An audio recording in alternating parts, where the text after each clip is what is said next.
Hello, my name is Foxworth. Hello, hello, my name is Foxworth. Hello, hello, my name is Foxworth. Hello, my name is Foxworth. Hello, hello, my name is Foxworth.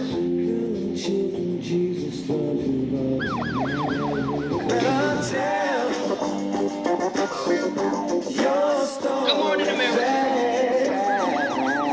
Malik Fahimi. We got a couple questions for you. Let's see.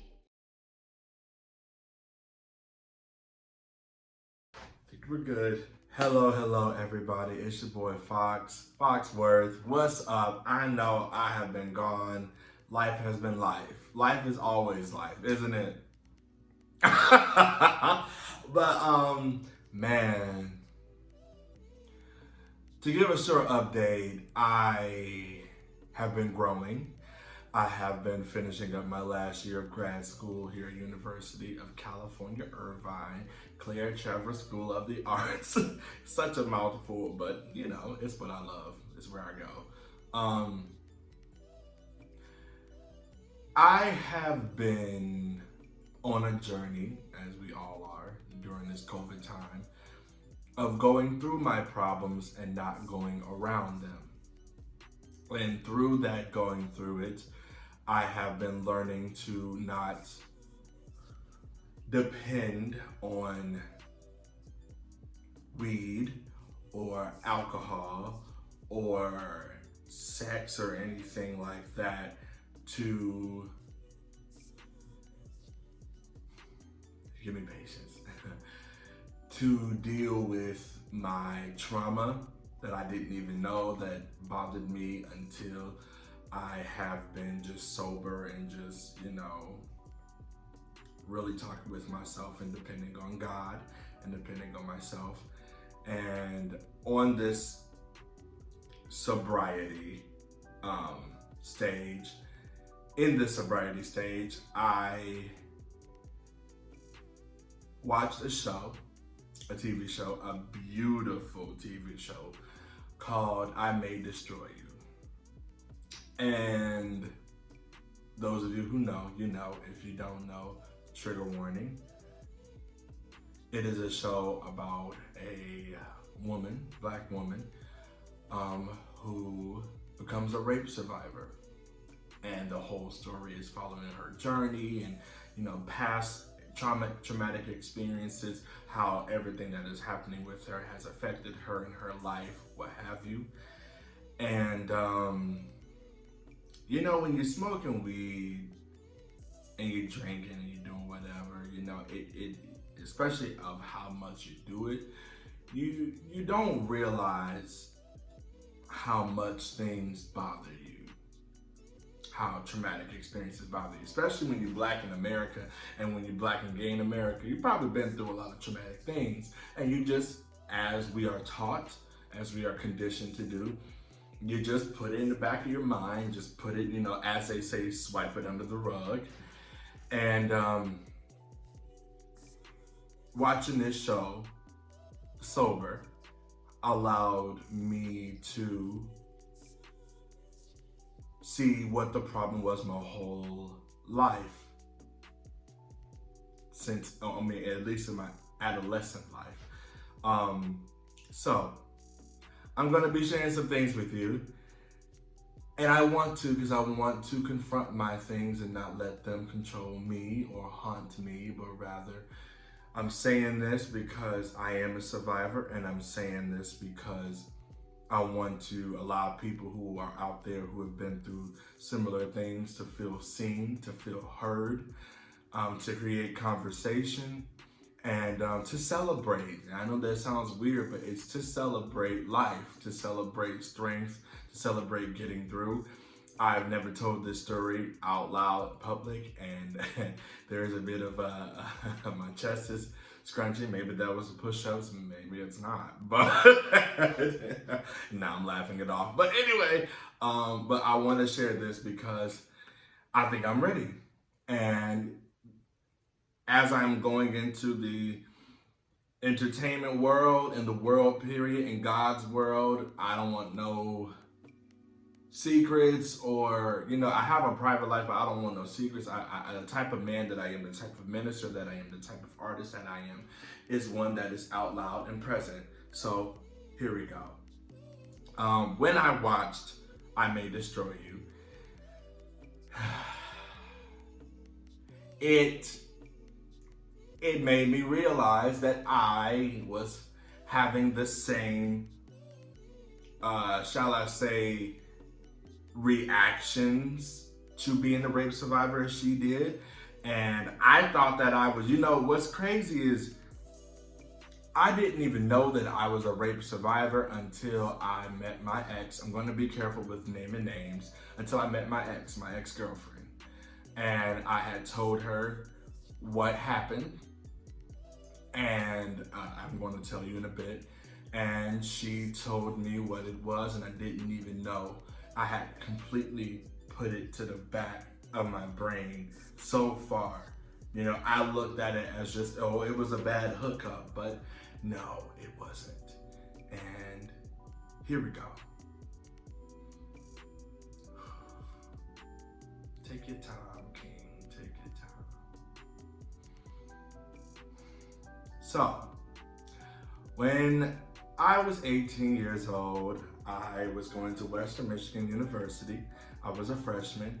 And now, mind you, you know, yes, we had heard of sex education, and, you know, maybe some people had said some things in high school, or some family members had said some things, but it was traditional heterosexual sex education and not really gay sex education, right? Because you are scared to be who you are. You really don't want to, you know, tell the world who you are. You know what I'm saying? You want to keep that secret. So you find out what you find out through porn and through experience. Well, I had not really had experience.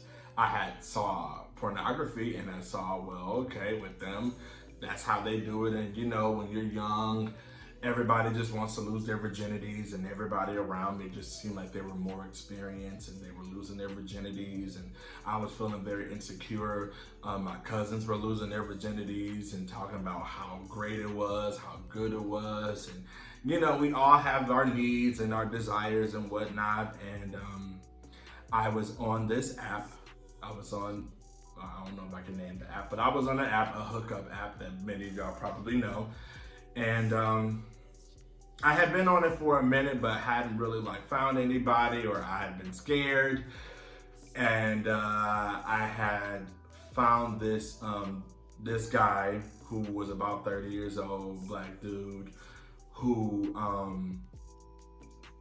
wanted to pick me up and take me to his house and hook up. I was going to, you know, have sex with him. And it's so interesting. His picture was like,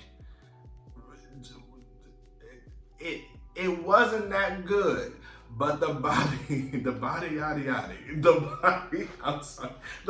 was. And I was like, hey, yo, let's do this. Let's do it. I was also 18 and very, very hyper. So, you know, hypersexual. So I was like, and repressed, right? Because I was in the closet. And yeah, I was like, oh, I want to do this. I want to do this. And but I didn't want to do it. And I had told him where I was. I told him I was on campus. I didn't have no car. He said, okay, I'll come pick you up. There was a voice, but the voice wasn't verbal. It wasn't a voice that you heard. It was a voice that you felt. There was a voice that I felt in my body that said, don't do this. And I was like, I'm just nervous. Behind me, don't do this. And I was like, nah, I'm just nervous. I'm okay. I'm all right. I'm gonna do it.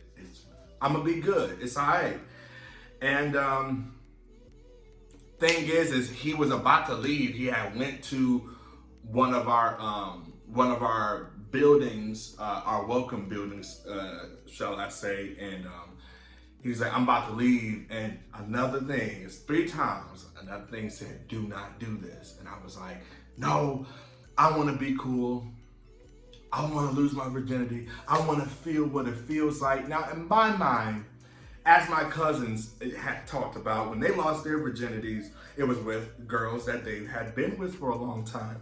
And in my mind, I was like, oh, okay, well, it's gonna be this beautiful experience shared with this one person. He's gonna take care of me.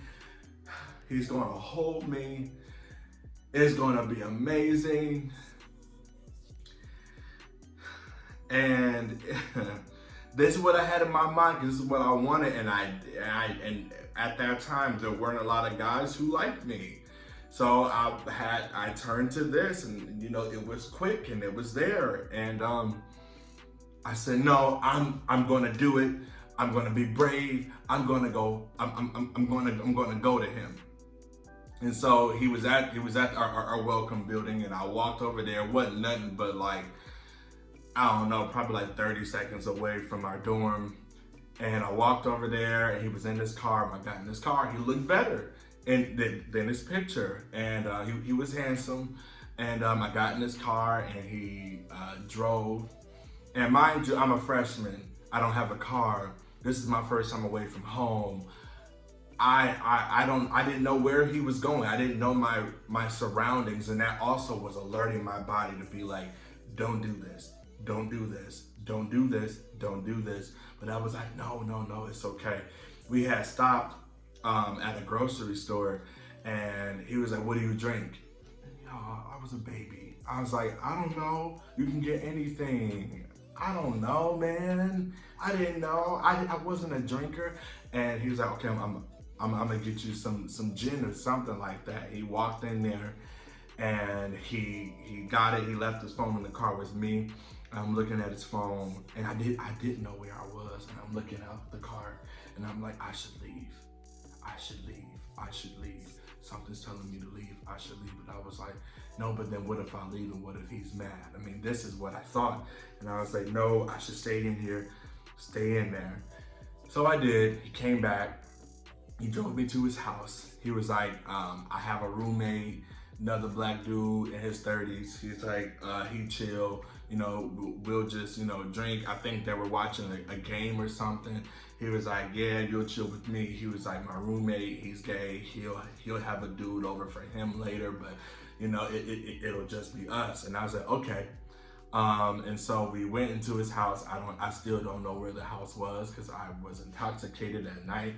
And you know, walked into this house, and his roommate's like, hey, what's up, man? Da da da da, talking to me, and I'm like, hey, and you know, they're giving me. He gave me alcohol. He gave me weed. I'm like scared to, like, I didn't want the weed. I didn't want the alcohol, but I'm like, I don't know these men. I don't know this city. I don't have a car. I don't know where I am. What if I, you know, say that I don't want the weed or I don't want the alcohol, and then they do something to me, they hurt me or something. But then there was a part of me that was like, well, what if I don't do that, and then they don't want to sleep with me? Then I was just scared, and whatever I was feeling wasn't ever really true.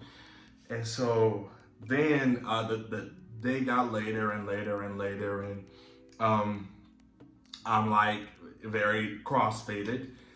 And he comes over, and he comes over to me in the living room, and he's giving me the signal to like go in the back room. And I'm like, okay, this is it. This is the moment. This is it. About to have this intimate time with him. And he had been treating me good. Now that I think of it, it was lingering me, but he was treating me. But I didn't feel safe. I felt fake safe. Like, I made it comfortable in my head to say, oh, he's trying to make me safe by giving me the alcohol and the weed. And that was not the case.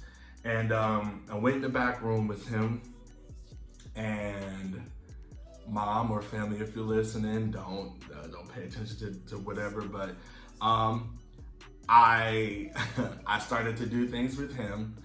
And then his roommate comes in the back, and he tells me, I want you to do what you're doing to me to him. Now, mind y'all, I am crossfaded. I'm 18 years old. I'm a freshman in undergrad. I didn't know what I was doing. I didn't know who to call. I could have called my parents, but then they would find out that I was gay. So I just kept it inside. And I ended up bottoming for him and his roommate. And then his roommate's friend came, and his roommate friend also, I bottomed for him as well, I guess. And it was the most painful, dark experience, and so alone experience that I probably ever felt in my life.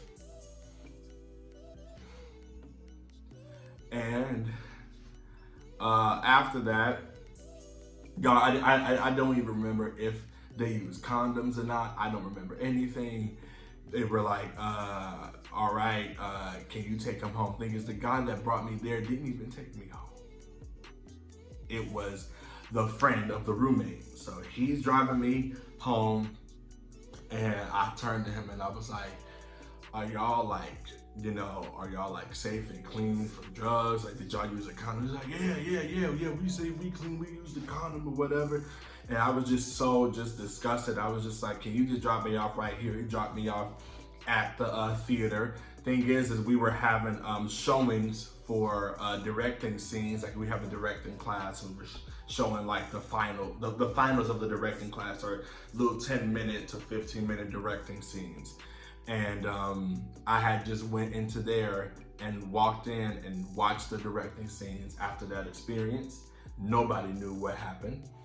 And then I went home, and I put in my brain, that was just a bad hookup. That was just a bad hookup. It was just a bad hookup. It was just a bad hookup. And then after that, but there was still a part of me that felt like something was taken. After that, we went home for Christmas break, because it happened the first week of December. I believe it was December either 3rd. I think it was December 3rd, 2014.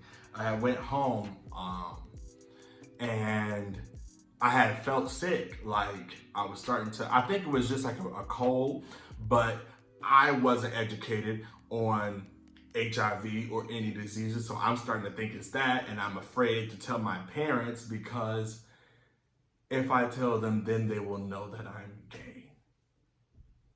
The fact that I was more afraid, more focused on telling my parents that I was gay, rather than telling them what happened to me, and that I'm scared that something, that they may have given me something,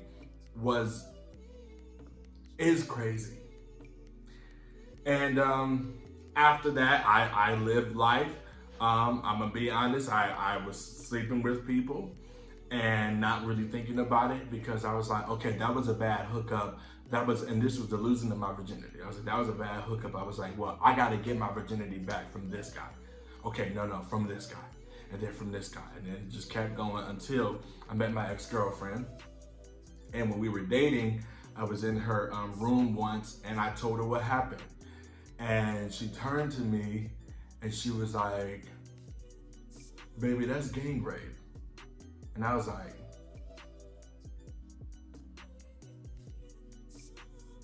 what? She was like, what you just said, that's gang rape. I was like, no, it wasn't, right? Because in my brain, I put, well, you went, you should have listened to the voice. You could have ran away. You could have left the house. You could have left the car. You could have ran out. You didn't listen. You the one that's gay. It's a sin, yada, yada, yada. And she's like, no, that you were intoxicated, and crossfaded. You didn't think that you only thought you were going to sleep with one person. These other two came. You didn't know what to do. You really didn't want it. You were gang raped. And I was like, and it's just, the thing is, still, I put it way back in my brain. So I was like, and she held me that night, but I didn't even know what I was being held for, because I made it my fault. And I just kept trying to smoke it away, drink it away, not even knowing what I was smoking away, drinking away, because I had never dealt with it. And then I got therapy. I told my therapist, and when I told him, I was like, yeah, this happens. And she was just like, that's not just something you just go over, like that's something serious. And I was like, I don't know what you want me to say, you know? And then I came out, broke up with my girlfriend. I love her, I thank God for her. I broke up with her and I came out as gay, and I told my family. That was really hard telling them because I had been living with this for so long. And since then, it's been, you know, really hard for me to accept love, to accept the fact that I am worthy of love. I had begun to believe that I was broken goods and that I wasn't worthy. And when people, you know, I know my spirit I have a nice spirit, a good soul and energy. But when people told me that, I didn't believe them, because I'm like, I don't deserve that. I allowed this thing to happen to me, and you know, it was my fault, and I just kept blaming myself and just allowing, you know, and like sort of being brain dead during sex was just like not there, you know. And I had been running away from this for a long time, from even talking about it, because I didn't want to believe it. Because right in our society, boys don't get raped. You liked it. You were gay. You liked it. It was something you wanted. You wanted it. You could have left. You could have done this. And that's absolute bullshit. Now I know that. I did not know that then. And it was something about watching I May Destroy You, which Michaela, who wrote it and directed it and starred in it and acted in it and produced it. Michaela, my sister. One, I hope to meet you, thank you, hug you, COVID free, and work with you. What you wrote,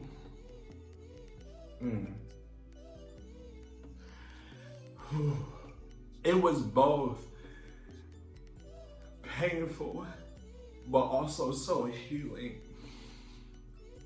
Because you told the story not allowing yourself to be a victim. You were a survivor, and you turned it into your art. And that's literally the reason why I create art. People see me with a good spirit and a good energy, and they don't know that I've been through a lot.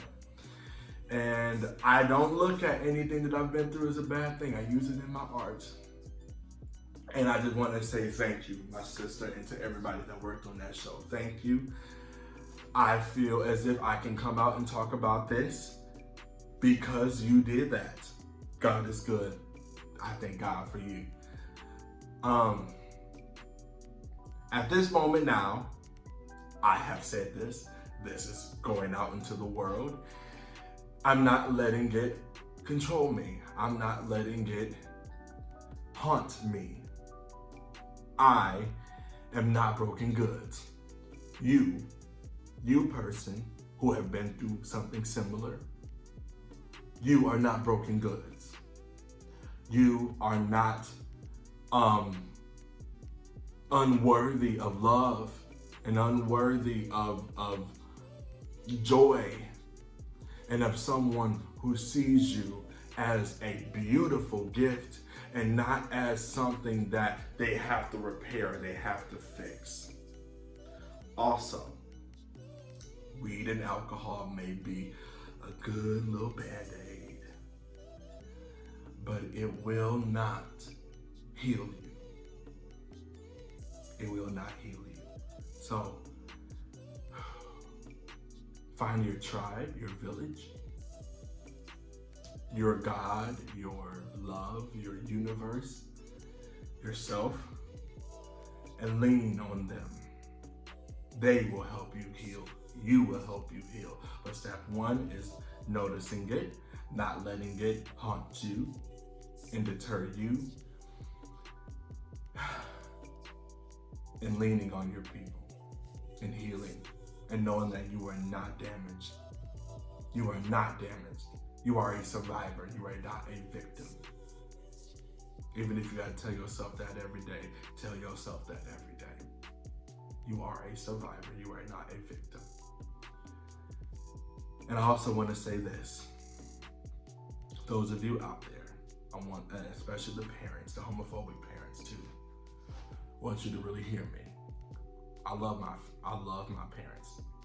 My dad, may he rest in peace, and I love my mom. My mama accepts me now. She accepts me. And mama, I love you and I thank you.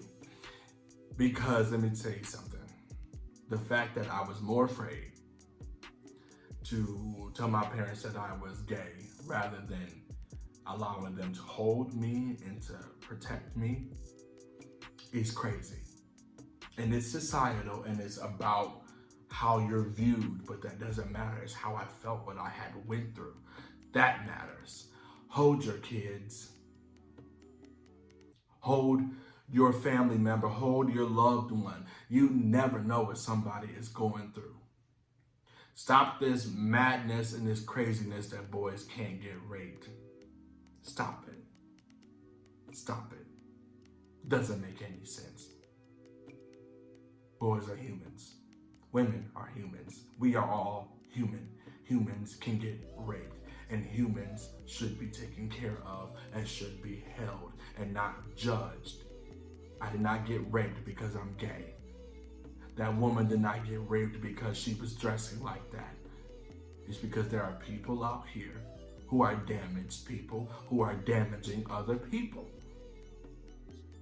So stop telling women to dress differently. Stop telling people to act differently. It's not nothing about our actions and who we are that allows us to be targets for rape. That's crazy. Fix your brains and fix your mindsets. Now that I've said that, I say this. I thank God for this. I do, and I'm gonna tell you why. I thank God because I am able to do this. Hopefully somebody feels seen by this. I am able to turn my broken heart into art, to love on myself, and to know that I got through it. I thank God because I got through it and it's shown me that I am strong. Something that you would think would bring you to your knees and that would totally destroy you. It didn't destroy me. It made me stronger. It made me more relatable. And not, oh, go through this so you can become more relatable, but no, relatable, there's something about that. You can save lives by being relatable. You can allow somebody to be seen and to know that they are seen and to know that they are not alone. So, even if it's just one person that I've touched that feels seen, that is enough. And I thank God for the pain, for the traumatic experience, because it made me stronger. It made me who I am today. I am a survivor. And I am enough. And I am not damaged goods. I am beautiful. I am enough. You are beautiful. You are enough. It is well, y'all. Thank y'all so much for staying for this. It really means a lot to me. Happy tears. Peace to you all.